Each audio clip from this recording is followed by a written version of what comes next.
Well, good evening and welcome to the Parker Radio Association monthly Elmer Night, or some people say Elmering Night, but either way, we're really glad you're here tonight. We have this meeting every single month, and before the COVID thing, we actually met in person, and it was a fantastic meeting.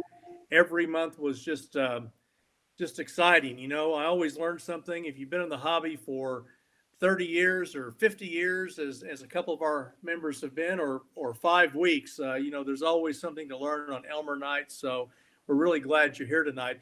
My name is Paul, Papa Alpha Uniform Lima. My call sign is Alpha Charlie 5 Sierra.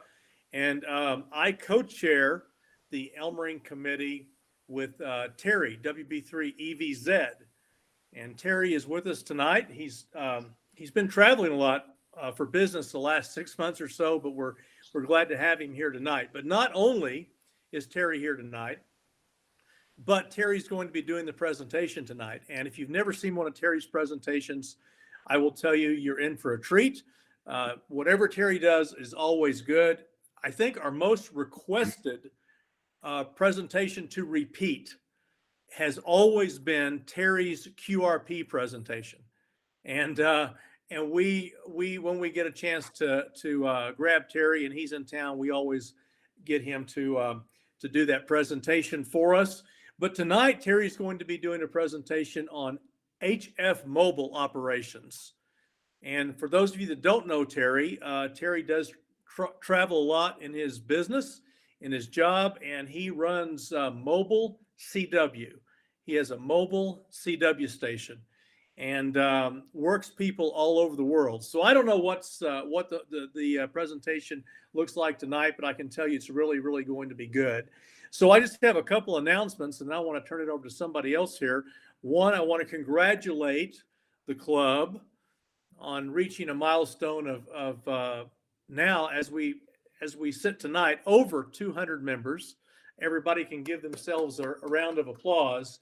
One of the nice things about the Parker Radio Association is so many people help out and pitch in and help out by serving on committees, by being committee chairs, by being board members, on and on and on. So this is your club, and we started out with, I think, 13 people.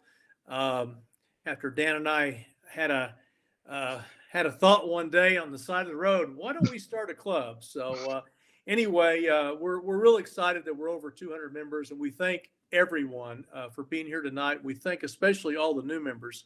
We've had at least 60 new members, I believe, since this COVID thing started, actually since probably January of this year. And it's just been fantastic. So we hope we can continue to meet your expectations. And for those of you that are here tonight and you're new, thank you very much for joining us for Elmer Night. So that's really all I have to say, but I'm going to turn it over to the president of the organization, president of the Parker Radio Association, and Mr. Dan into SRK. Dan, it's all yours, and good evening, sir. Hey, good evening, Paul. And boy, what a great introduction for sure. So as Paul had mentioned, if you have not had the opportunity to experience one of Terry's presentations, you are absolutely in for a treat tonight. Again, I want to thank the members that are here from the Parker Radio Association. We're glad you're here. As Paul mentioned, 200 members strong. Actually, we're at the 202 or 203 members since last week. So that is a pretty remarkable feat for us. It's a great accomplishment, but at the same time, too, numbers are important, but it's what the organization is able to do collectively to give back to the amateur radio community, and that's what we're all about. So if you're a new member, if you're a new ham, or you may be returning to the hobby, we're glad you're here. I mean, welcome. You know, our philosophy is to play radio, have fun, and keep the squelch loose. And if you've ever had an opportunity to attend any one of our face-to-face meetings, and even here online, we try to make it like the old 80s sitcom Cheers. We're glad you're here and everybody knows your name. So again, thanks for coming out tonight. And if you are a new member or returning ham into the amateur radio service, one thing to do is just a couple suggestions. Get on the air. That is just probably one of the easiest ways to get connected into what's going on within the Parker Radio Association, but also get connected with other amateurs. Boy, a lot of us have made some lifelong friends just through the PRA. And at the same time, too, you get to keep up to speed on what's going on within the amateur radio community. So make sure you get on the air and get plugged into one or several committees that we have. Committee work is one where you can give back to the organization, and being 200 members strong, it's just that little bit of give back that goes a very, very long way within the organization. So everything from, like Paul and Terry are doing, from Elmer Night, if you have a knack for teaching, or you have a subject that you would like to present, boy, let Paul and Terry know. They would love to get you on the schedule. We have a repeater committee. We have a VE committee. We have a HRO committee.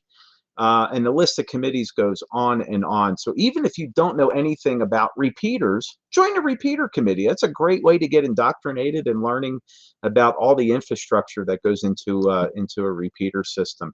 And again, we're glad you're here, and certainly want to welcome you. And but most importantly, I want to introduce Terry, WB3EVZ. Terry was one of the original 13 that met just about 6 years ago to form the Parker Radio Association. Terry is actually a native of Western Pennsylvania, the old stopping grounds out near Pittsburgh. Terry and I actually crossed paths only here in Colorado. I lived in Western PA for a period of time and know of the same amateur radio clubs that are out there as well. One of the things I am most envious about Terry is his ability to operate CW mobile. I have a hard enough time operating CW in the shack, but to do it operating mobile, that takes a ham's ham in order to do that. So Terry's got a great presentation. May not all be geared towards CW mobile, but at least HF mobile operating. So without further ado, I'm going to throw it over to Terry, WB3EVZ. Terry, the floor is yours. We're glad you're here, and welcome back. All right. I might be able to copy CW in my head and drive the car, but computers and cameras is a whole other world. So let me see. At least I can share the PowerPoint. You guys can't see my smiling face. Like Dan said, I am Terry, WB3EVZ, Echo Victor Zulu. Born and raised in Pittsburgh, been in Colorado about 30 years now. But my 3 call comes from Pittsburgh. I was licensed back in junior high. So I guess I'm one of the old farts that Paul talked about. Let's see. That's not right. Hang on a second. Let me see if I can get the PowerPoint up. And hopefully you guys, no, that's not it. Hang on. The PowerPoint's up on the screen. There it is. That should be it. Okay, Yeah, perfect. looks good. Sounds good. So anyway, that's a little bit about me. Started out my career in broadcasting. Actually, I can put in a plug for some special event stations that are taking place right now on the air. KDKA was kind of the first commercial broadcast station with regularly scheduled programming after the election results back in 19 and 20. I actually worked in the engineering group at the radio station while I was working on my degree in Pittsburgh, which was pretty cool. So being a native of Pittsburgh and being able to work the radio station where I was employed that many years ago was actually pretty cool. And they ran their special events on CW, which is always a plus in my department. Like Paul and Dan had mentioned, these Elmer Nights started out a little over 2 years ago as an idea for a face-to-face meeting, and hopefully one of these days soon, with the good news with the virus vaccines in the news, we'll be able to get back to face-to-face in person. They were always a free-form night. Once in a while we did have a presentation. Sometimes we didn't have a presentation. If you were interested in the presentation, you could sit on it. You can go off to the side, work on programming in HT, talk to somebody about antenna ideas for, for your yard at home. And so it's a little bit different doing this virtually. I prefer the face-to-face hands-on thing, but it is what it is, and we'll make do and do as best as we can with it. We're always open to new ideas. If you have a problem that you're struggling with, some technical thing that you just don't understand, when we can get back together in person, we've helped folks put up antennas. More hands always make the work go a little bit smoother. Yes, don't be shy. Speak up. Contact us through the website. Get the word to the board. You can reach me directly. WB3EVZ@parkerradio.org is an email that'll work for me too. And we'll try to tailor this to the needs of the club. All right, so I think it was 2014, so we should be going on 7 years, if my math is right, but I could be wrong. But that's part of the original group. Poor Dan was behind the camera, but trust me, N2SRK was there. Congratulations. It's been an amazing organization. I welcome all the new members, the folks that haven't met me yet, the old folks that haven't heard me for a while, as well as all the new hams. It's been what, little over 44 years now I've been licensed, been in a lot of organizations, and have not ever been in a group as diverse as the Parker Radio Association. I mean, pretty much any aspect of the hobby you want to get into, there's somebody out there that's done it or knows a little bit about it or knows who to talk to. I mean, whether it's satellites or CW or QRP or contests. So, I mean, this is our club, and it's what we make of it. Certainly don't be shy. Everybody's welcome. So tonight's talk is going to be a little bit about mobile HF with some basic ham radio stuff thrown in as well. So why mobile HF? A lot of us do live in HOA restricted neighborhoods. If things are really that dismal at home, you can always get a station in the car and go drive around. And easily get on the air. For you contesters out there, I've run some contests mobile, and there's almost always guaranteed to be less competition. For example, this year's field day, according to QST this month, had over 10,000 total entries, and just over 130 were in the mobile class. So you've got pretty good odds at finishing well if you're into the contest scene.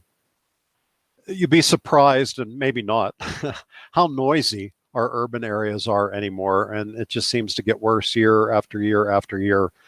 I live just about a mile as a crow flies from KOA and have to deal with 50,000 watts of the flamethrower of the West. People's LED lights. It's just, you'd be surprised how much quieter it is when you get out and about, whether it's out in the car in the country or do some of the Parker militia outings, and we just get out in the woods, bring some QRP rigs. It's amazing what you can hear when you can get out of the urban noise that we all create. And for me, it was a great way to pass the time. I was pretty much commuting to Utah and the western part of Wyoming for better part of the last year, at least 3 weeks a month. So it was just a great way to pass that time, look into the same scenery over and over and over again, week after week. So when it comes to equipment, some of the mobile radios can be a little bit less expensive than some of the base station focused rigs. But just like everything else in electronics, the technology and the features built into these little radios certainly rival the bigger shack counterparts. The only real big drawback is you have less of a footprint on the front of the radio. So there's lots more menus, push the button once for this, twice for that, hold it for this. So it takes a little bit of practice. You need to get familiar with your radio so that you can be safe as you operate, as you're driving around.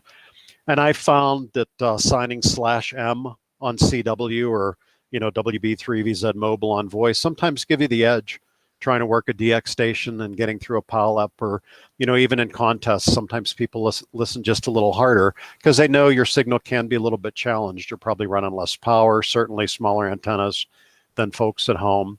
And there's definitely public service uses for HF operation. I'm sure most everybody's either on an HT in the car or has a VHF, UHF rig. But there's times that just doesn't cut it, depending on where we're at, what we're trying to do. And HF certainly has a place. And public service is one of the reasons that we have the amateur radio service, why we have our license, why we do what we do. That we're able to help out the public in times of need. And so while I mentioned that, before I forget, I'll mention it now. On one of the trips up to Western Montana, when we could get together, I could either sit in a hotel or find a local ham club and attend meetings, as I tried to attend as many meetings as I could when I was out of town. And at one of the Montana groups. It might have been up in Cody. I really don't remember now, but they were working on plans to support a bicycle event, a fundraiser for the town. And part of the terrain that the ride was going through, some of the canyons had no VHF or UHF repeater coverage. And their solution was to stick somebody down in the canyon with 75-meter capability that could talk to somebody in town, and the guy in town then could relay it to everybody else who was running on the VHF and UHF frequencies. So there still is a need for it. There's a time and a place for sure. So one of my Elmers, K3SQP, Frank is still around, a big boat anchor AM kind of guy. But he was really instrumental in getting me up to speed when I got my license back in junior high. Dan, I'm sure, would probably remember this. In July of 1977, on the 19th and 20th, they got well over 20 inches in parts of western Pennsylvania of precipitation, of rain, that just devastated the town of Johnstown and its environs. Every day they're asking for hams to come in. We need hams to come in. These guys realized, if anybody's been to western Pennsylvania, the topography there, you either live down along the river or on the side of the hill somewhere, that they were really having trouble getting coverage with the 2-meter repeaters. There wasn't a whole lot of 70-centimeter UHF stuff going on at the time. That they were starting to put out pleas for people that had 75 or that had HF mobile capabilities to help some of these areas that they just couldn't communicate with. And the big problem, and this is better now, some of the guys in the club that work in law enforcement can speak to this better than me, but back in the day, the police and the firemen could talk to one another. They could talk to the hospital, but they couldn't talk to the airport. The airport certainly couldn't talk to the military, the Army that was flying the Chinooks that were carrying supplies back and forth. So we had hams at airports, at the military installation in Johnstown, riding along with the police department, with the fire department. And we would be the interaction between all of these different organizations that at that time couldn't talk to one another. But they realized a lot of places, like this town of Tanneryville that I mentioned, you can see on the screen, where the biggest part of the fatalities were, they just had no way to communicate in and out of there. Other than the helicopter leaving, passing along the traffic to somebody else. So after a couple of days of listening to this on the news, Frank, who's 6'6", drove a Volkswagen Beetle, smoked a pipe. We got a 75-meter HF rig, a Kenwood TS520, got the Hustler antenna put on the back, got the 2-meter rig in the car, drove out to Tanneryville. As soon as we pulled in, some of the Army guys came up and said, well, you didn't have to go anywhere anytime soon, did you? Because we got to take this temporary bridge out and rebuild it. So we were stuck in Tanneryville for 3 days. We did that 2-meter traffic, coordinating. The doctor came up, this is what she needed. All I needed to do was get a hold of the ham at the hospital and say, hey, this is what she needed.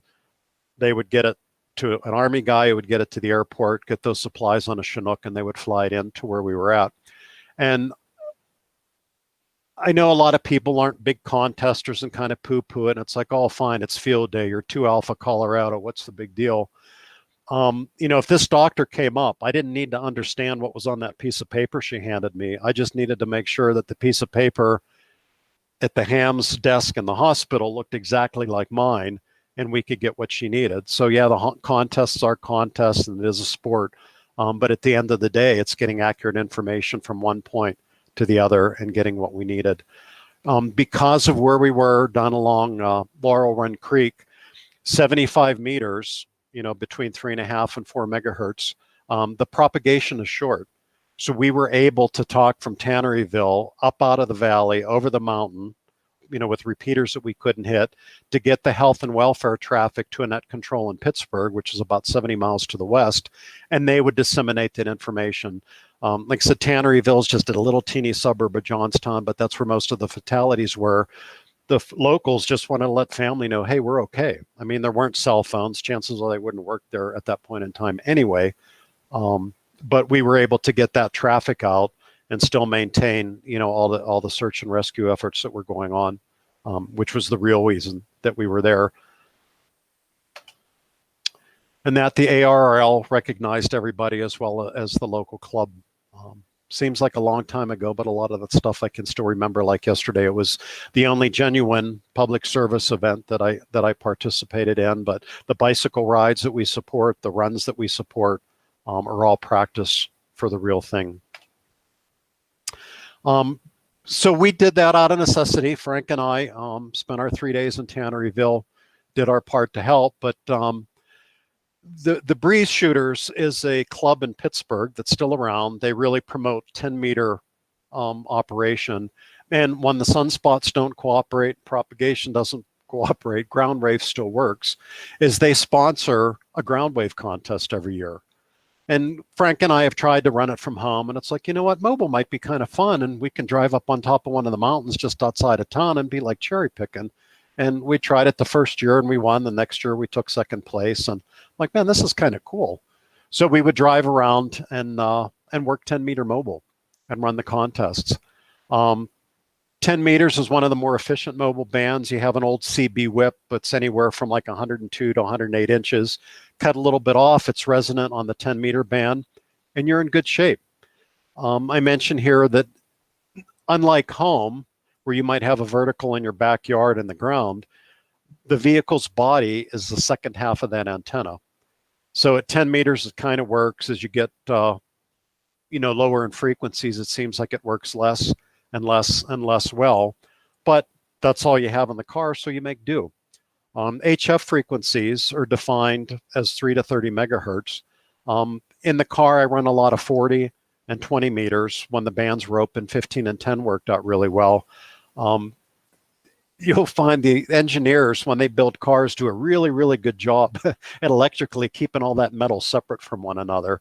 So I've discovered over the years that getting the door grounded to the chassis, grounded to the frame, grounded to the bed of the truck can make a big, big, big difference with your signal, because the vehicle itself is a big part of that antenna system.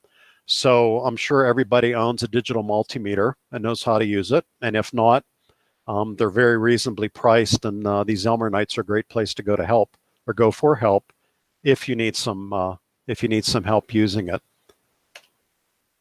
And that was one of the years, the Breeze Shooter second place contest that Frank and I won. And after we started winning, we started getting a whole lot more competition, but we still had a whole lot of fun with that when I still lived back in Pennsylvania. So this was the latest mobile station I had when I was doing the commute back and forth to Utah. And you can see on the front fender of the Subaru is a Larson dual band antenna for 2 meters and 70 centimeters. It's on a smaller diamond mount, so I didn't have to put any holes in the car. It clips on the end of the hood there. And then on the driver's rear door is the Hamtenna, is by MFJ, kind of a knockoff of the old Lakeview Electronics ham sticks. Lakeview's no longer in business. But the bottom of the antenna, about 4 feet of it, is helically wound fiberglass with that stainless steel whip on the top. The antennas are about between 7 and 8 feet long. I'll go into those just a little bit more here later. But it has a bigger, more robust diamond mount on the rear door. So again, I didn't need to put any holes in the car because I knew that we were going to be selling it. Which brings another point, just so I don't forget to say it later, is antennas outside the car are going to be out in the weather. It's going to be hot, it's going to be cold, it's going to be wet, it's going to be dry. Some of these connection systems work better than others.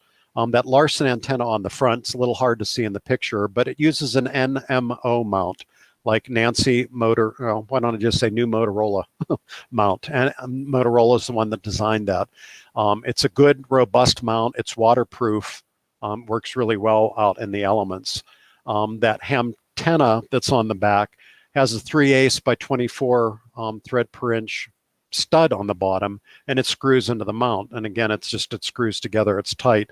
Some antennas, some of the popular antennas use the UHF style connectors, the PL259s and SO239s that we're familiar with.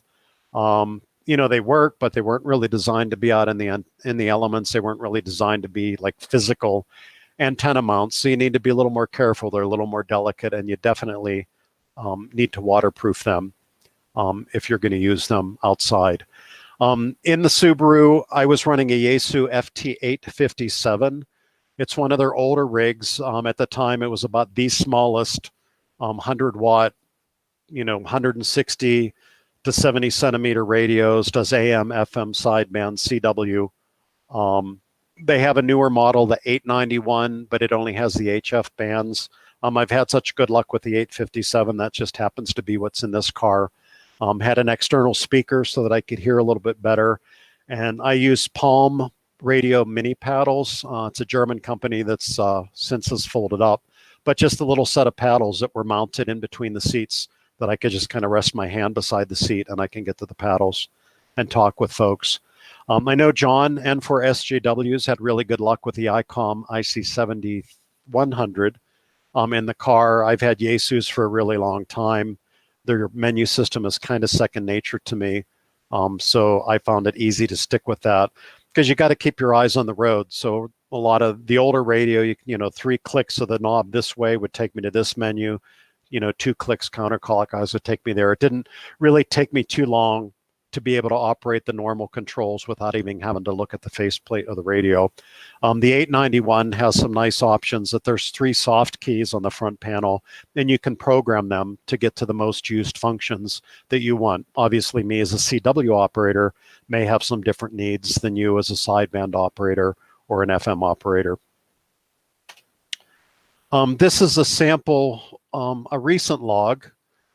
And for you guys, you'll notice the first contact there was a Edmund Fitzgerald special event station. I did work with them on sideband, and a few notches down, K0MOS was running a SOTA, a Summit on the Air on 2 meter FM. So I do own microphones, and they do work.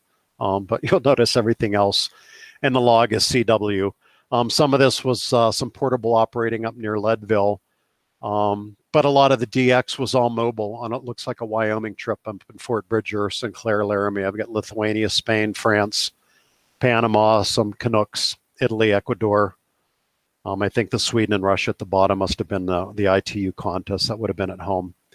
But it's pretty neat. And this, the France station that's about 10 contacts down, Bert, F6HKA, is a guy that I met through the Straight Key Century Club. And he's on the air quite a bit, so it's kind of nice. Every week or so I would run into Bert and be able to catch up with him, even though we've never met.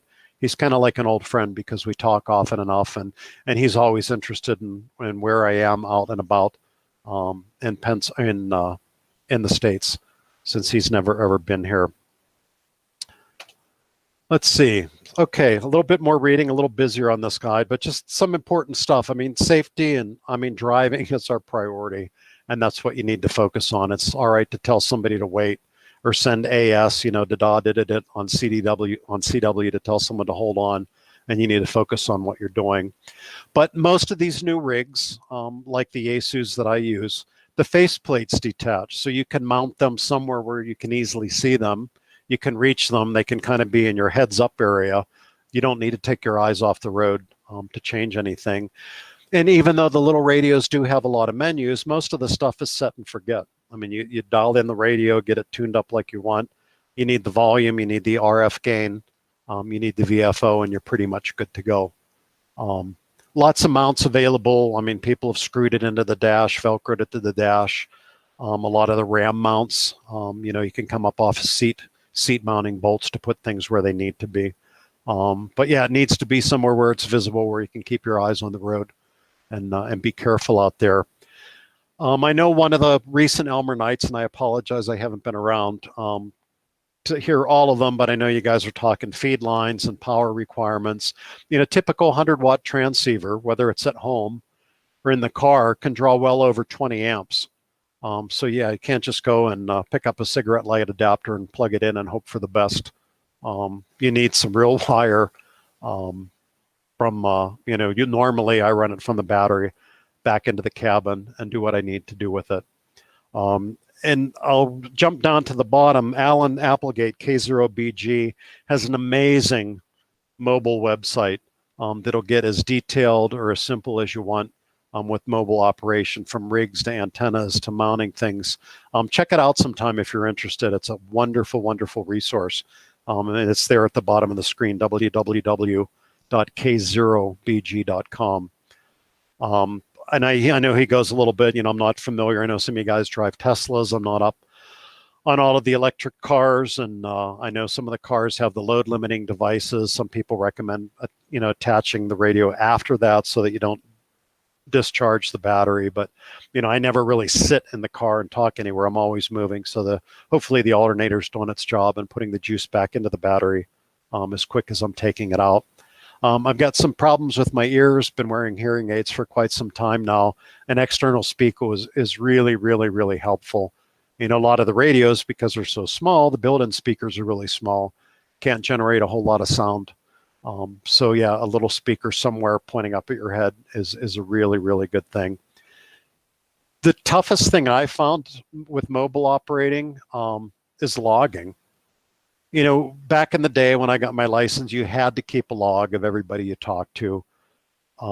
Now you don't, but it's still kind of cool, whether you're chasing awards or, I like to keep track of how often I talk to Bert in France and when I talk to him and where I talk to him. So I use the voice memo mode of my phone, of my iPhone, and just rattle off frequency, time, signal reports, any kind of comments I got there. And then when I'm sitting in front of the computer later, I'll transpose things into the log. Contesting can be really, really, really tough. And anytime I've been successful in a contest where you're trying to be competitive, is having a second operator along really helps. You can share operating times. Somebody can run the log. Most of the contests don't really limit whether it's 1 or 2 or 3 operators when you're mobile. It's really just the station and how things are set up. So just check the rules if you get into that. You can build antennas, you can buy antennas. I found that the things that you buy physically are a bit more robust and seem to be safer than anything that you build homebrew at home. We'll go into antennas a little bit more. Noise from the vehicles can be challenging. The Subaru threw out a whole lot more noise than the old company Toyota van that I had. But the new rigs, even though they're little, have some of the same amazing DSP, the digital signal processing systems that their big brother radios have. So once you get used to using those, and that could be a topic for another Elmer Night with all the different types of filterings and bandwidth and notch filters and noise blankers, really, really help clean up any kind of vehicle generated noise. The noise blankers are particularly effective in cars. Noise blankers are really designed to work with short-term transient noise, just like ignition noise and spark plugs going off, just pop, pop, pop, pop, pop, pop, pop. They do really, really well at that. And then you can augment that with all of the DSP settings after the fact. We talked about Alan's website, K0BG.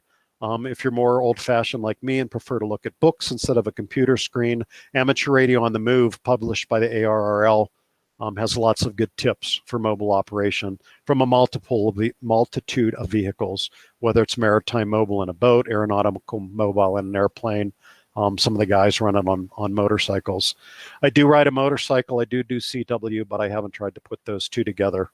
But I do know some people that do. So antennas. Obviously, you can't get too high on the vehicle. But in my experience, I found the higher you can get the antenna, seems to work a little bit better. And I'm sure it has a lot to do with ground losses, even though the difference between a rear bumper when cars had real metal bumpers, to maybe the top of the trunk of the roof isn't that far different. But in my experience, seat of the pants driving the car, it seems to make a difference if you can get things up a little bit higher off of the ground. And I've always, and it's just a me thing, is I've always put the HF antennas on the driver's side, because I can usually see at least part of it or see a shadow in the mirror and realize that the car is really a little bit higher. So you might want to think twice before hitting the Starbucks or Neater's drive-through for that cup of joe in the morning. There's loads of science and physics on antennas and why they do what they do. And loads is a bad pun, but below that full-length whip we talked about on 10 meter, the old CB stainless steel whip, any mobile antenna is physically too short to really work. I mean, it's not going to be resonant on any of the bands. Even a quarter wavelength on 20 meters is about 16 feet, which is a little too much, to be sticking up out of your car. So the antennas are lengthened electronically or electrically by adding an inductance, adding a coil. Some antennas like those ham sticks from Lakeview or the ham antennas at MFJ run the coils kind of continuously on that bottom stainless, not on the bottom fiberglass piece, with that stainless steel whip or stinger on the top that you can use to tune it for the minimum standing wave ratio. The Hustler antennas put their coils in the middle. Screwdriver antennas, which I mentioned a little bit down a little bit on the page, actually use an old, they started out, somebody invented it by using an old electric screwdriver motor to actually turn the tap on a coil. So it's a shortened antenna that has an inductor or coil on it that you can adjust from inside the vehicle, whether it's with a manual control box running that motor backwards and forwards up and down the coil, or some of the radios like the Asus and the ATAS 120 antennas. The radio does it automatically. You push a button, sends a small signal out there, and it adjusts that coil automatically. Bigger coils are better than smaller coils. There's antennas out there called Texas bug catchers with big capacitance hats, you know, extra radials kind of sticking out of the top of the antenna. I mean, there's lots of different systems. Some are better, some are not so good. Some are a lot of load on the car. They require different kinds of mounts. Again, antennas at home or antennas on the car is a whole other set of Elmer Nights to do that. The Hustler antennas, back to the Tanneryville incident where Frank and I operated during the flood, Hustlers come with two different coils. One's good to 300 watts, one's good above 300 watts, but the higher power coil physically is a little bit bigger. The way it works electrically is it actually makes the antenna seem, you know, it works more efficiently, and you can have a wider bandwidth. I found in the car antennas for 10 or 15 or 20 meters, my antennas cover the whole band. Well, maybe not so much 10 meters, I take that back, but 15, 17, 20 meters, you know, 21 megahertz, 22, 18 is 17, and 20 meters is 14 megahertz. As I can pretty much cover the whole band and the radio's happy enough. When you get down to 40 meters, you need to almost kind of pick a frequency and say, this is where I'm going to operate. And if I go more than 5 kilohertz either way, the standing wave ratio is going to be too high. The radio starts to cut back its power. That's a disadvantage of the ham antennas, but they're also 20 bucks. You know, you can go with a screwdriver. You can easily spend $1,000 or more for the Scorpions, one of the better antennas on the markets, that lets you retune that antenna as you change frequencies. But I mean, you need to decide what you want to do and when you want to do it and how you want to do it and how much money you want to spend. And I mentioned again in here that some of the antennas like the Yaesu uses those UHF connectors that aren't very waterproof. So you just need to keep that in mind. I know John, at least with his old car, I'm not sure what he's running now, just used one of these CB type stainless steel whips with a remote tuner. I know he uses one of the ICOM tuners with his ICON radio, which probably integrates a little bit better. I've had really good luck with one of the SGC tuners. And as long as I stay above 40 meters, it's fine. And it automatically retunes. If I would happen to jump from 40 meters to 20 meters, the tuner realizes that, retunes the antenna, and everything's good. But I found for the price, you know, I'll look at the propagation report. If 20 meters look good, they'll screw on the 20 meter antenna. If nothing's going on 20 meters, then okay, maybe when I stop, I'll put on the 30 meter antenna or the 15 meter antenna. And I haven't found it inconvenient. And if I do hit the meters and get my coffee and forget the antennas there, I'm only out 20 bucks instead of a several $100 damage to one of the more important and more expensive and more convenient screwdriver antennas. And this I've learned over years of ham radio. I mean, listening is key. I mean, it helps in the car. It certainly helps with QRP. It helps in contests. Is just listen. I'm kind of see what's going on in the band. And in the car, you know, I've worked lots of DX, lots of special event stations because I got a lot of time to listen. I just sit there and twirl the VFO back and forth. The Yaesu has a quick one button feature that lets you speed up the tuning. So if you're listening to sideband or CW, I mean, at least you can hear, oh, there's a signal there, and then you can slow down the knob. So just sit there and spin the knob back and forth and back and forth. You know, if you hear a DX station right away, it means you can usually work them. And by the time you're done, the polyp starts, and it's like you've already got them in the log. You don't need to fool with it. I've found they have more success answering a CQ. than calling it. I mean, I get enough. I've learned over the years to not always say that I'm mobile and just work somebody. And after a few back and forths is maybe bring up the fact that, hey, I'm mobile. And they're like, oh, at first they'll say you got a really good signal. And if you say you're mobile, it's like, well, maybe he's just stroking my ego saying I have a really good signal. But, if you have a few back and forths, and then it's probably the real deal. And it really can work. But I found it's just easier to call somebody than it is to sit there and call CQ by yourself. And again, if you want to run a contest, I mean, you're a point just like anybody else. So even if your signal isn't quite as strong, people listen just a little bit harder because you're a point. When the ARRL ran its grid square chase a few years ago, I mean, people were trying to work me because I'm out and about driving around. And the county hunter thing now is really kind of nuts. People are looking for these obscure counties where nobody lives. And there's certainly, of the people that live there, there's very few hams. So people will even email you and try to set up, contacts and schedules. Hey, the next time you're out in that neck of the woods, why don't you stop on the county line and, drive to the left of the line. Let me work you there, and drive to the other side of the line and work you over there as well. So, yeah, it's kind of fun. You're sort of a novelty when you're out there driving around. So that's it. I probably talked too much. Hopefully that's given you some food for thought, given you some basics, lots of research everyone can do on antennas. We have lots to learn there. Keep in mind the safety thing, the power to the radio is important. That's dependent on modes. Sideband obviously only draws maximum power on voice peaks. CW, FM uses it all the time, and lots to think about. But we'll turn it back to Paul, our moderator for tonight, see if we have any questions, any comments. If anybody has any ideas for future Elmer Nights, let me know. And I really look forward to meeting all you new folks in the club, and can't wait till we can put this pandemic behind us and get back to normal. That's it.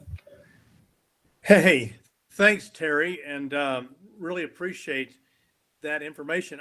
What's so amazing is that if you looked at Terry's log, I mean, Terry just didn't just put this presentation together. He's actually out there working stations mobile. And if you look at that log, and he didn't show us the other 10 pages maybe, but nearly everything is CW. And to me, that's highly impressive. I mean, I have enough trouble doing CW when everything is absolutely perfect right in front of me. And so that's pretty amazing, Terry. So all that information is very, very good. Excellent. And I just want to make a couple comments, and we're going to, while I'm making these comments, see if Wayne has some questions out there that have been posed. First of all, I want to second Terry's comment about the ham sticks, or maybe they're not called ham sticks now. I think Shark Antennas builds some of them, and a couple other companies. Very, very inexpensive, but they work very, very well. I tried several different types of antennas in my previous mobile HF life, from the Tar Heel screwdriver antennas to some other things, and the boxes that controlled everything, so you didn't have to worry about changing frequencies. It tuned everything for you automatically. But I always went back to the ham stick because it was as efficient as any antenna there is out there, and it's very, very inexpensive. So whether you buy a Shark antenna or you actually have an old ham stick or whatever, I would second, third, and fourth that, and tell you to give that a shot before you go any further in debt in this hobby with screwdriver antennas or whatever. But I've used screwdriver antennas, and they work well. So I'm not trying to poo-poo those. The second thing Terry said that's really, really important is we did talk about power and different sizes of wire and things like that here a few weeks ago. I cannot emphasize enough to anyone interested in doing HF mobile, run that wire to the battery. Run your power wire directly to the battery. And if the calculation says 14 gauge, just remember AC5S's rule. You never put anything less than 12 gauge in. And when you're drawing 22 amps, there's some situations, depending upon where your battery's located or that type of thing, you might even want to try 10 gauge wire for that as well. So don't cut yourself short, so to speak, in that design, because you'll find out real quickly when there's a little bit of that magic smoke coming out of something that you didn't put big enough wire size in. And then lastly, Terry mentioned John in for SJW. Unfortunately, John couldn't be here tonight, but also when John was running his 7100 mobile last year, or maybe the year before, he was running the 102-inch whip using a AH4 ICOM antenna tuner, automatic antenna tuner. And that probably, of all the setups that I have seen over the years, was the best I've ever seen. I mean, it was partly John's installation. He spent a lot of time and some money getting that installation. The antenna mount itself was a piece of brass about this big. It was amazing. But don't hesitate to think out of the box a little bit and try some different things. I don't know that I would have thought about putting a ICOM AH4 antenna tuner in my vehicle to tune an antenna, but John did, and it worked very, very well. So kind of think out of the box just a little bit. And then maybe lastly, grounding and bonding is really, really important. So keep that in mind as well. Now, if you have questions tonight, Terry is going to be able to answer those, I think. But if you have questions in the future, don't hesitate to reach out to somebody on the Elmer Committee. We have quite a few people actually that run HF Mobile. And I remember pulling up to Field Day a couple years ago, and there was Justin, and he hadn't unloaded anything yet. Everything was still in his FJ. He was just sitting there, and I thought, well, that's kind of weird. He's been here for like an hour, so why hasn't he unloaded everything? Well, he was sitting there on his mobile radio, making contacts into Europe. So why get out of your car, right, and set up for Field Day when you can do it right from the front seat? So anyway, as we start getting into a better place with the 11-year sunspot cycle, HF Mobile is just fantastic. It's absolutely fantastic. And if you plan for it now, if you start thinking about the funding that you need, the antenna, that type of thing, think ahead a little bit, because probably in a couple years, you're going to definitely want to be HF Mobile. I guarantee you, absolutely guarantee you. So anyway, enough of my comments. Let's throw it over to Wayne. And Wayne, what do we have in the way of questions for Terry tonight? I haven't seen any questions posted in the live chat as of yet. One thing I wanted to add about the HF Mobile, I was actually pretty surprised. I've done it probably 3-4 times. And I was pretty surprised when you come through towns, the noise level rises. And as you get outside of town, the noise level goes back down. Or as the power lines move closer to the highway and then go away, you can actually hear them. And then also with the semis, as they came up on you to pass or, whatever, you could hear the semis actually on HF. I thought was interesting. But nothing as of yet in the live chat. Okay, well, if anybody has any questions, we'll throw it over to everyone that's on the Google Meets. We can't do that from YouTube Live. So if you're on YouTube Live, just send a question in, and Wayne will get to that. How about anybody that's on the Google Meets tonight? Does anybody want to ask a question of Terry? Just unmute your mic and go ahead. Hey, Terry, Dan here. I have a question. So you operate a lot of CW Mobile. What type of key do you use? So I have a Palm Radio mini paddle, which I use when I backpack. It's unfortunately, it's a German company that just went out of business earlier this year. But it's a neat design because the paddles, it's a 1-inch by 1-inch square of aluminum that's about 3 inches long. The paddles actually retract inside. So it's indestructible, like in your backpack when you're hiking around.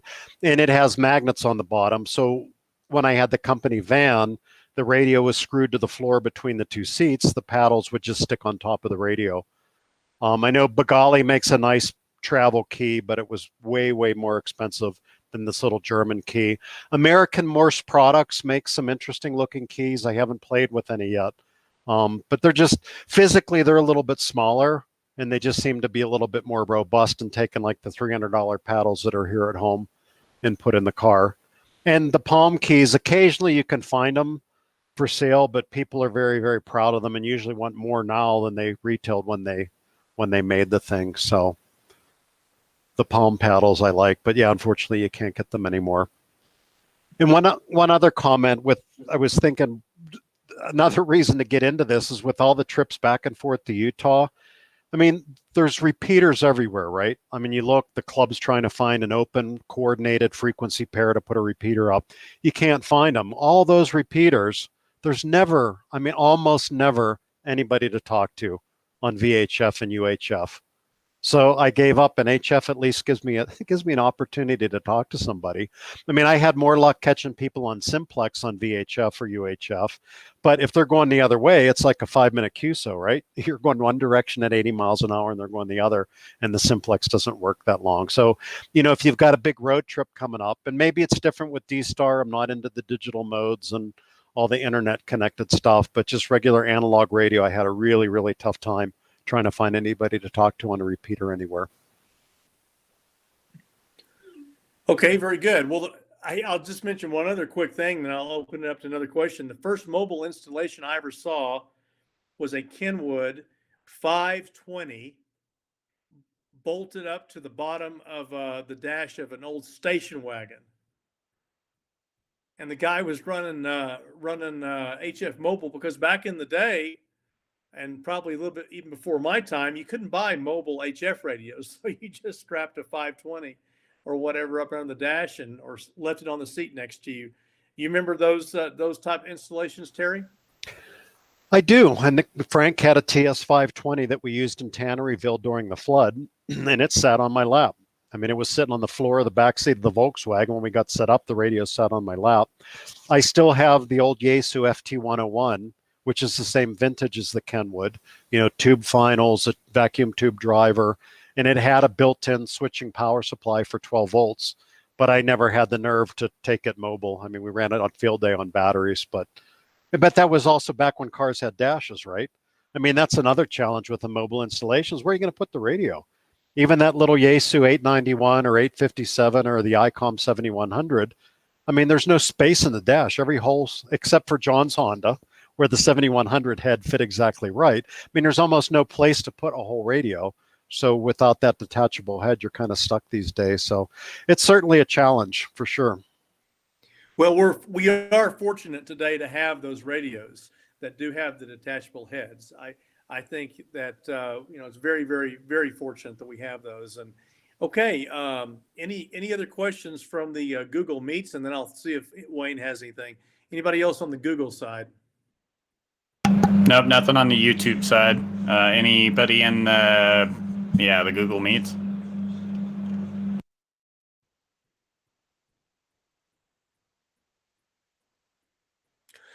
Well, we had a get together in the parking lot outside of the library, actually across the street from the library a couple years ago. I don't know if you guys remember that, but we catered in some Chipotle burritos. And anyway, there was a homeless guy in the parking lot. We were happy to feed him that night, and he was very thankful.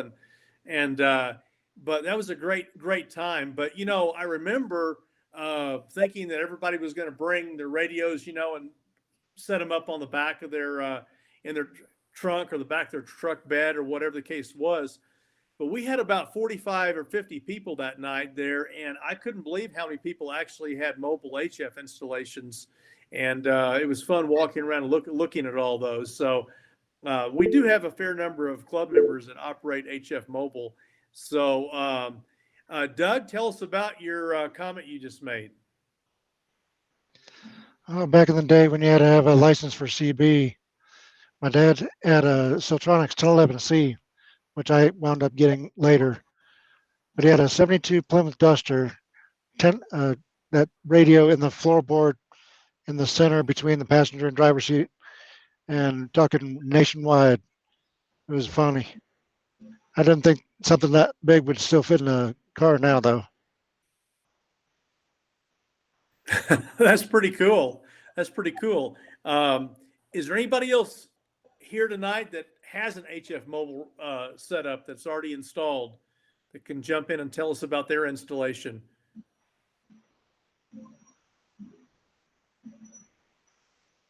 I guess not. Well, look, I'm telling you, you need to record this or put it on your wall or something. I don't know, but AC5S told you that you better have a mobile HF rig installed in about 2 years, because when the bands come alive, and you're taking a short trip down to King Supers to get something that the wife needs or significant other needs or whatever the case is, you're taking a 10-minute trip, you'll work 3 DX stations, I guarantee you. So get that ready to go and get that set up. Well, we want to thank Terry tonight. Let's give Terry a big hand. And thank you, Terry, very much for doing the presentation tonight. And Scott does have a question. He posted it in the comments but his mic's not working. Let me pull it up here. All right. He said he had an 7G with an HF 400 antenna, so he has a mobile setup already running. Excellent. And then he had a grounding question. How do you have it attached to your vehicle? Does he mean the antenna? Yeah.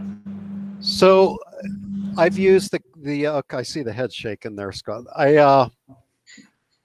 So with those diamond mounts that I used on the Subaru, I can't really laugh because I don't even have a camera but my mic works. It took all day, but the bigger diamond K400 mounts have 4 set screws, and they're cup type set screws. So they have sharp edges, so they cut through the paint on the inside of the door.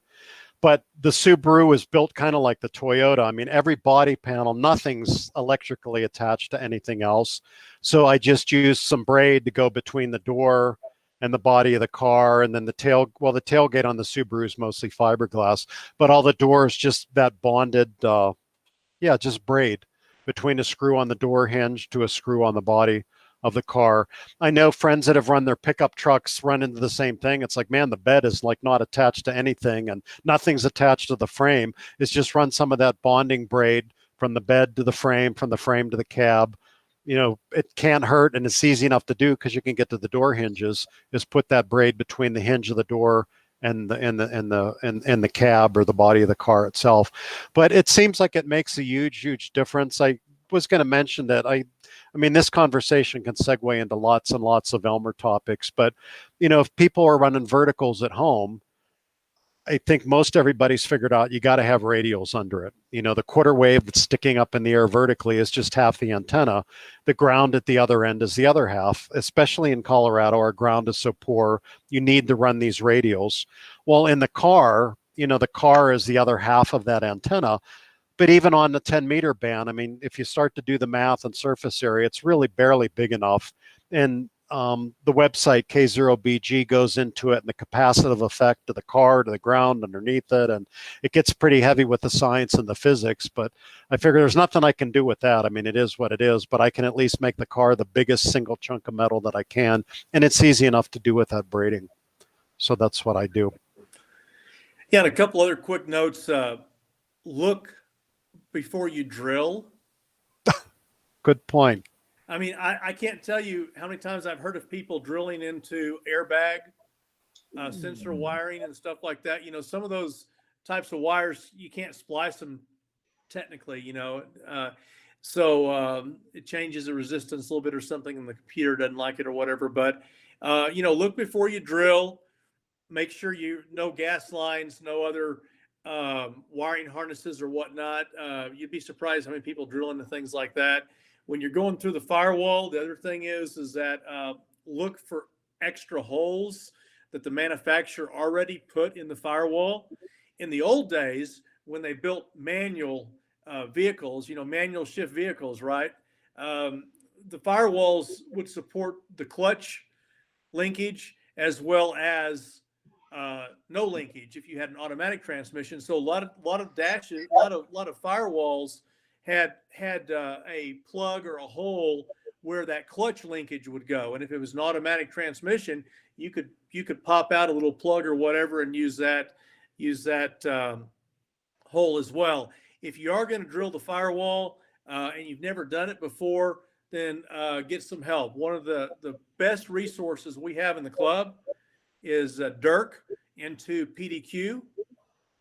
Dirk works for a two-way shop, and they do a lot of mobile installs. And he will be happy to help you with any type of mobile install, whether it be for VHF or UHF or HF.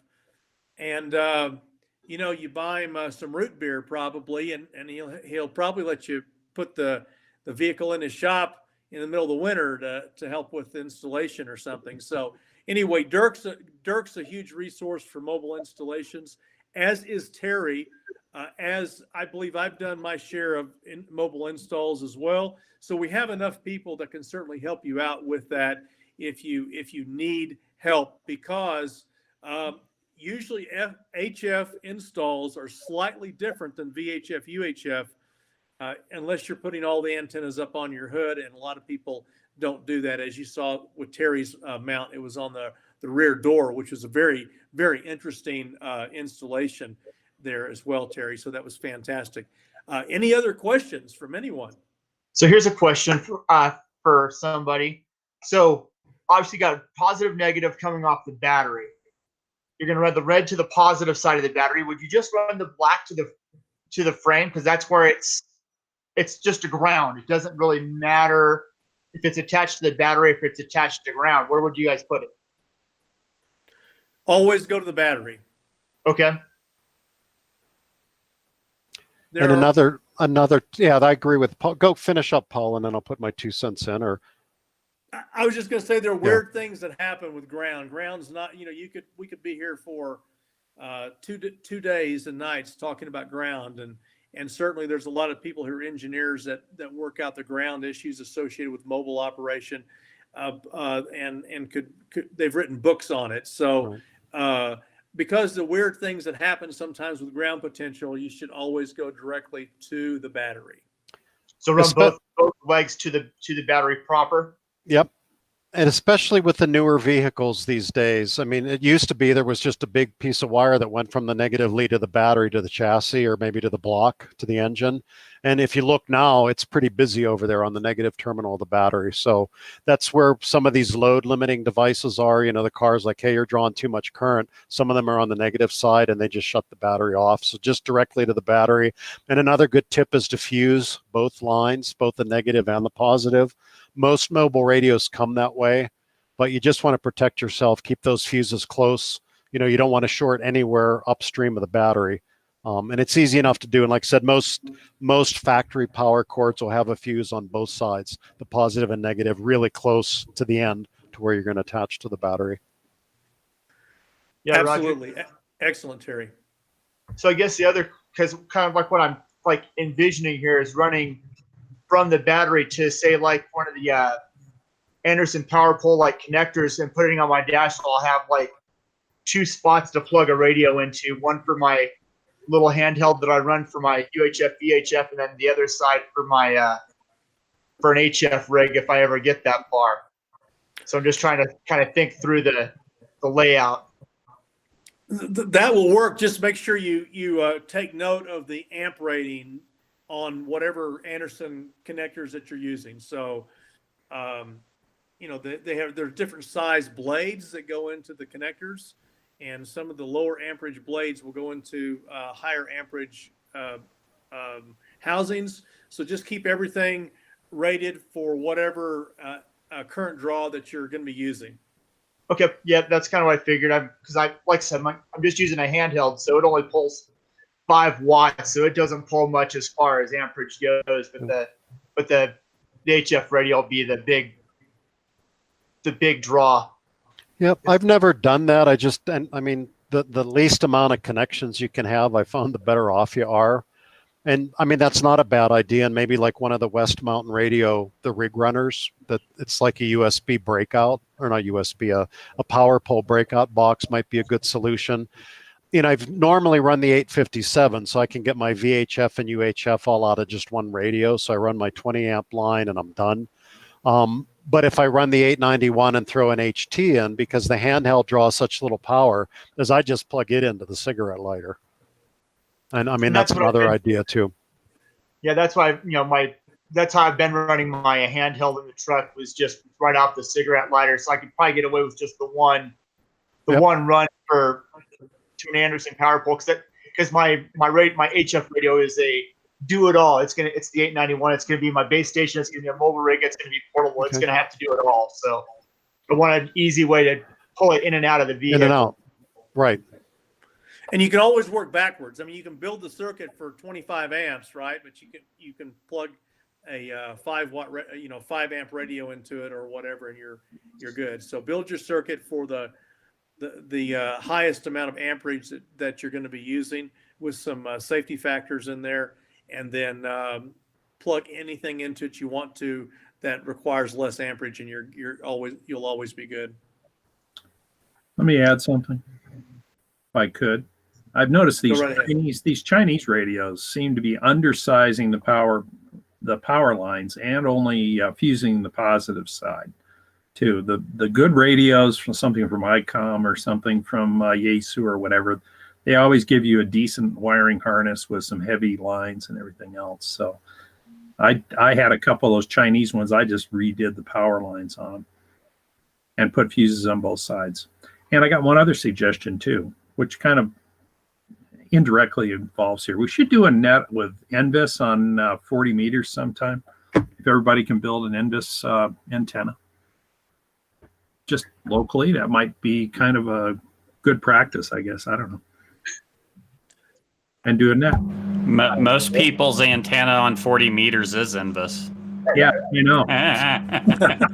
Like all the guys got smiling there. Yeah. So anyway, just a thought. Sometime we could schedule one Yeah. maybe or something. I mean, Excellent. that brings up a good point, Randy. Like when Frank and I were running that Breeze Shooters 10-meter ground wave contest, most everybody was running vertically polarized.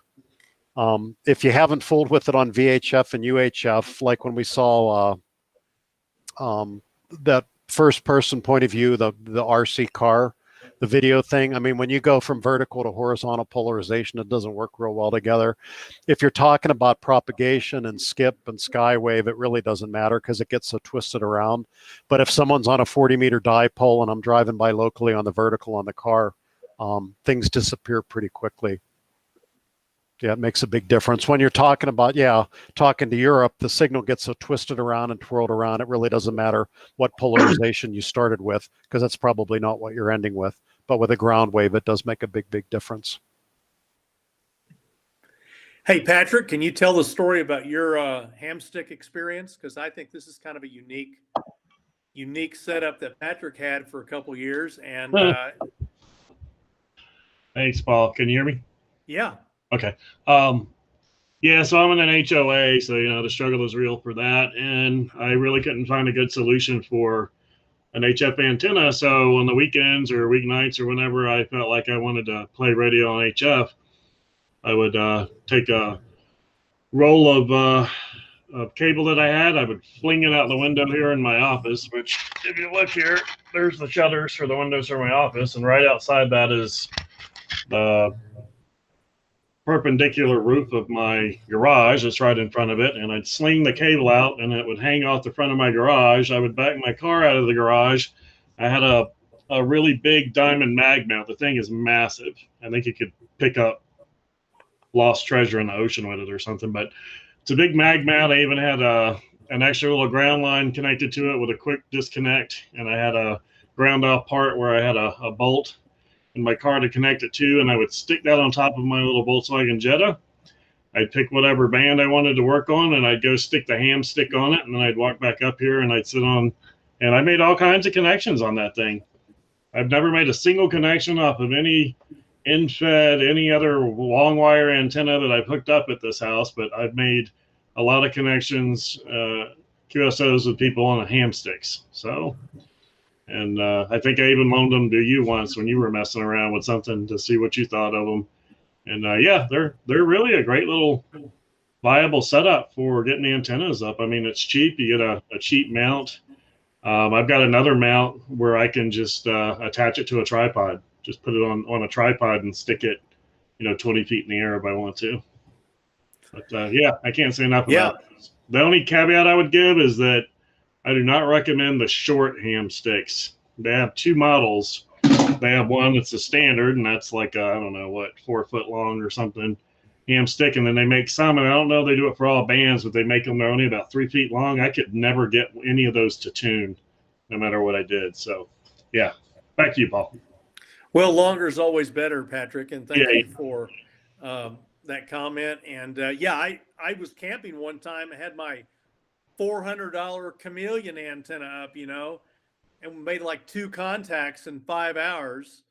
And then I went to my trailer where my little ham stick was up on the roof, and I made like 40 contacts in the next 30 minutes. So it was, yeah, it's good. They're good antennas, and Terry's told me that for years, and I finally have come over to the ham stick side of the world. Anything else tonight? Anybody else have any questions or comments? Looking on, nothing on YouTube, but I did have a little show and tell I wanted to show you guys. Let me present Bring here. it on. Bring Right? it on. Let's see. Maybe. I might be able to. Hold on. I don't know if I'll be able Wayne to. is looking for that. There is one question that came in from Scott K0WAV. Has anyone used the hamstick dipole mount devices where it uses 2 ham sticks, one for either side of the dipole? Why don't we let Randy take that? I'm not sure he has that exact answer, but No, I have the Octopus that has 4 on there, and unfortunately, I didn't try to tune it before I put it up. I just kind of set them where they said to set each one of them. I was 80, 40, 20, and 15, I think is what I did. And unfortunately, the only one that tunes in the band when you do that was the 80. And so the other one, I got to take the antenna back down again and then shorten them up. So, but it seems to work pretty well. Actually, it was a lot quieter than my 6B TV, and a lot, at least on 80, and a lot quieter than the AH4. So I was sitting here toying with the idea of using that as a receive antenna, but I only have one input on my 7300, so I'd have to come up with some switching. so not exactly in a dipole configuration. So I think Scott's asking maybe where one goes one way, one the other, and there's that MFJ mount in the middle. Does anybody else have any experience with that particular setup? I have a friend that uses one. He just built it for 40. So you get you get that MFJ coupler, and you're really making a dipole out of the 2 ham sticks. So yeah, you do need to tune them before you put them up. And being that they're so short, I mean, they're only about 7.5 feet long. The bandwidth is really, really, really narrow. But a buddy at home had a dipole up that wasn't really facing the direction he wanted for Europe.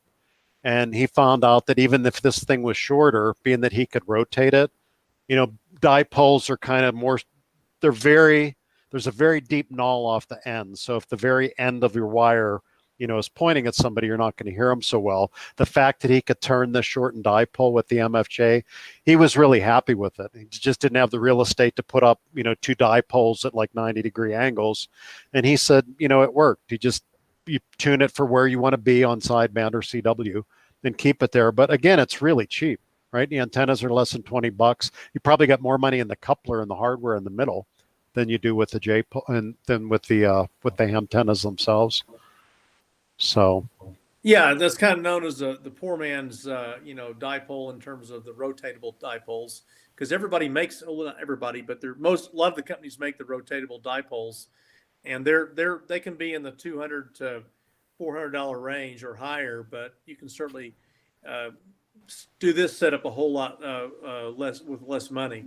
Did that answer his question, Wayne? Yeah, I think so. He hasn't posted. We'll see if he posts any response, but I think I have the share here. Let's see if this will actually share. No, it won't. All right. Never mind then. I might have to send you. But basically, well, I have it right here. This is what I, looking at my camera, this is the MFJ 1699. There's a mag mount. And this is 80 through, will actually even go down to 148 megahertz. And it's all changeable by moving this little whip up and down throughout the bands. And I've had this on top of my car, driving all the way down to Arizona. And I've talked to Japan on 100 watts, all over the world with that little thing. And you wouldn't believe how many people stop and you see them taking pictures of the car, because there's a 5-foot antenna right on the very top of the car. It kind of looks like a remote control car. So, but it works. It's a lot of fun.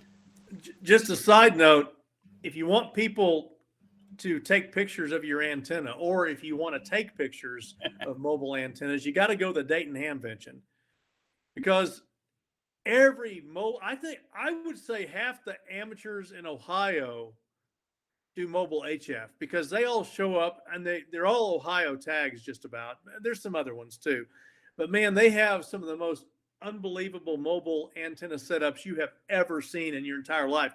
We just walk around sometimes in the parking lot and take pictures of antennas.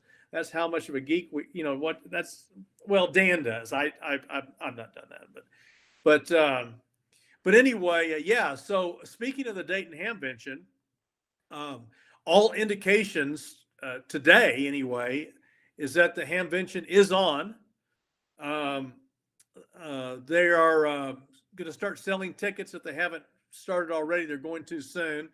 And the airline rates, the prices going into Cincinnati were $186 round trip when I looked today, nonstop on United from Denver. So I don't know if anybody wants to get out and book their airline fare this early, but and I'm hoping the Hamvention goes this year, because it was really a difficult year not having Hamvention. Wouldn't you agree with that, Scott? You can nod your head there.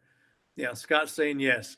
Well, Scott makes money there too, so there's a whole nother aspect to that. But we all miss the Hamvention. So like I've told people before during our regular meetings, get your tickets, get your airline tickets, get your room reservations, and do it as soon as you can, because they will start filling up. If the vaccine comes out and we start getting a lot of people in this country vaccinated, then they will have Dayton this year. I'm pretty certain. And if not, well, there's always 22, I guess. But who wants to wait that long, right, Dan? Any comments on Hamvention, Dan? No, Paul, I'm in the same camp as you. I really hope that it does go down this year. And from all indications from the group out at Dayton, it seems like they're gearing up and making this happen. They have the themes set up. The reservations are set for Greene County Fairgrounds. So right now it's wheels up. So some good stuff to prepare for. Yeah, absolutely. It's like anything else. If you're going there as a vendor, or you're going there as a flea market vendor, or you're going there to sell commercial products or whatever, you got to plan for this stuff quite a few months ahead of time. But it's the same way with those of us that go just to hang out, right? You got to get the room reservations. I remember many years ago where all the rooms filled up. When it was in Hare Arena. All the decent rooms filled up 2 or 3 weeks after Hamvention ended for the following year. So, anyway, okay, excellent. Well, any other comments tonight before we shut the Elmer Night down? Randy? Do we have any date yet on Hamvention? Because I didn't see that yet. Any idea? I can dig that up for you here in a second. It's May the 21st, 22nd, and 23rd, I believe. That sounds right. Let's see here. So, the theme this year is in 2021 is The Gathering, and it looks like May 21 through the 23rd. Okay, Wasn't there a movie called The Gathering? Or I think it's some religious cult. Nothing wrong with that. Well, also to throw out there, we actually broke 100 solar flux today. wow, you're kidding. 100. Unbelievable. There's a massive sunspot that's rolling on, and I bet you we go higher than 100. So get on the air. Get on the air. Looking good. Seemed like the air was terrible tonight. The only thing that seemed to have any activity was 40 when I was on there earlier. Speaking of getting on the air, if you're an ARRL member, your December QST has the results of Field Day 2020. Tell us about it, Dan. Tell us about it. Taking a look, we actually bumped up a category this year. We went as a 3 alpha this year, which was a good stretch for us to do. And the Parker Radio Association, of all the 3A stations across the country, placed 14th in total points, which is really cool. We were 3rd in Colorado, which is really cool. So, boy, what a great job at 2020 Field Day. And, right in the face of this whole pandemic and everything going on, we went out there and played radio, had fun, and kept the squelch loose. So it was really neat to see. We had a very good number of contacts. Total of 1,303 QSOs were logged, which was good. Our total points were just over 4,000, which was just an exceptional time. And again, being a 3 alpha station, it was great to place that high up. And boy, to place 14th in the country is something pretty special. So congratulations to all for that. I think 500 of those contacts was Cameron's daughter. So I think you're right. Definitely was. And I'll just mention we did it safely too. We did. We did it safely. Everybody, was healthy when we started and after we ended. So didn't turn into a super spreader event. Right. We took care of it. It was awesome. Good times. Yeah. So no, I really appreciate you guys letting my daughters do that. They both had a blast. She can come out every field day if she wants. Always. We'll dedicate a radio to her. Trying to convince her to get her license so she can do it by herself next year. That's a great suggestion. That would be really good. Let us know how we can help. Honestly, it's just getting her motivated to go do it. I keep telling her that, study for your general. Don't worry about that technician license. Just skip it, because if you study for the one, you'll be able to pass both of them. But she keeps getting sidetracked with school and stuff, so it's a little hard. Yeah, that school thing gets in the way. So does work. I don't have to work anymore. What's work? Yeah. Hey, I'm not doing the questions here, but a question did come in to me by some youngin who wanted to know when you had to have a license for CB radio. So. A long time ago. Yeah. I think they got rid of that late 70s, maybe 80. Something like that. I was KCS 3695. Yeah, my dad's had a Kilo Foxtrot something, but I think it was 78. They did away with it. Yeah, somewhere in there.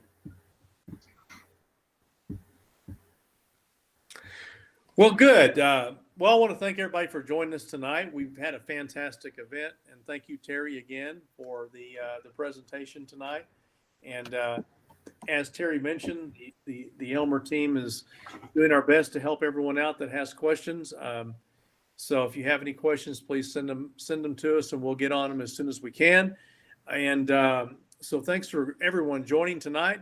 We'll go ahead and shut this thing down, Wayne. And let's see, it's 1954.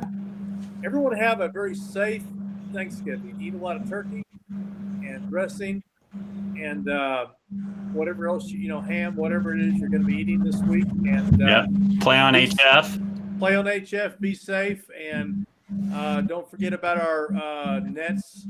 We're not going to have a net Thanksgiving unless that would be Randy. Am I right? Would that be our simplex net? I don't have a schedule in front of me. Okay. Probably. Yeah, I think so. It's the last of the month, right? Is that the fourth Thursday? Yeah, Turkey Day is the fourth Thursday for Simplex. Okay. Well, if anybody shows up on 14655, we'll have a turkey net.